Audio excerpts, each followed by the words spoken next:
हा व्हिडिओ खास माझ्या कंजूस लोकांसाठी. तुम्ही लोक कंजूसासारखं वागता, पैसे वाचवता, पुढच्या पिढीसाठी भरपूर काही करून ठेवता, नंतर तुम्ही वर जाता आणि मागची पिढी भांडत बसते. मग काय, मला हेच पाहिजे, मला तेच पाहिजे, मला उजवीकडचं शेत पाहिजे, मला डावीकडचं शेत पाहिजे, मला हार्बर लाईनचं घर नको, मला सेंट्रल लाईनचं पाहिजे. एक तर बोलतो वेस्टर्न लाईनला का नाही घेतलं, पुण्यालाच फ्लॅट घेतला, सातारलाच फ्लॅट घेतला, मुंबईत का नाही घेतला. ह्यांना मंथ एंडला स्वतःच्या चड्ड्या घ्यायला पैसे उरत नाहीत आणि आई वडिलांकडून अपेक्षा करतात. कशाला मन मारायचं मग. म्हणून सांगते, जास्त कमवत बसू नका, स्वतःसाठी जगा, खा प्या. तुम्ही तुमचं मन मारून बसता, पण पुढची पिढी नंतर एकमेकांचे जीव घेतात नुसतं तुमच्या प्रॉपर्टीसाठी.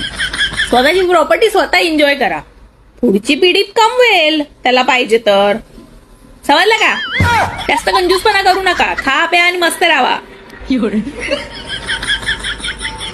खरंच.